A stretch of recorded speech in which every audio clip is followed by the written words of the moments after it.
स्वागत आहे पुन्हा एकदा छोट्याशा व्हिडिओमध्ये। तर आज आपल्याला अर्धा किलो रसमलाई केकची ऑर्डर होती आणि मी काल रसमलाईचा व्हिडिओ टाकलेला होता बघा यूट्यूबला। तर ती रसमलाई मी घरी बनवलेली होती आणि ह्या केकसाठीच बनवलेली होती। तर बघा आपली फायनल फिनिशिंग झालेली आहे केकची आणि फायनल लुक पण तुम्हाला थोड्या वेळात दिसेलच।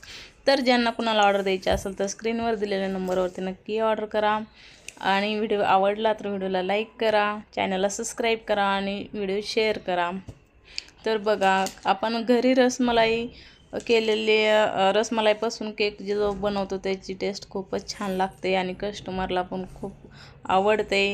त्यामुळे मी घरीच रसमलाई बनवते, बाहेरून शक्यतो आणत नाही आहे। तर बघा किती छान अशी मी डिझाईन केकवर नोझलच्या साहाय्याने गुलाबाचे फुलं असे काढलेले आहेत आणि साईडनं पण आता बॉर्डर काढून घेते। तर किती छान अशी बॉर्डर तयार झाली बघा मस्तच केकची आणि थोड्या वेळातच बघा तुम्हाला फायनल लुक दिसेलच। गुलाबाच्या पाकळ्याचं मी डेकोरेशन करते वरती। गुलाबाच्या पाकळ्या माझ्याकडे मी घरात नेहमी ठेवतेच, कारण रसमलाईच्या केकवर गुलाबाच्या पाकळ्या आणि बदामाचे जे काप छोटे छोटे असतात त्याचं डेकोरेशन केले की खूप छान असा लुक दिसतो।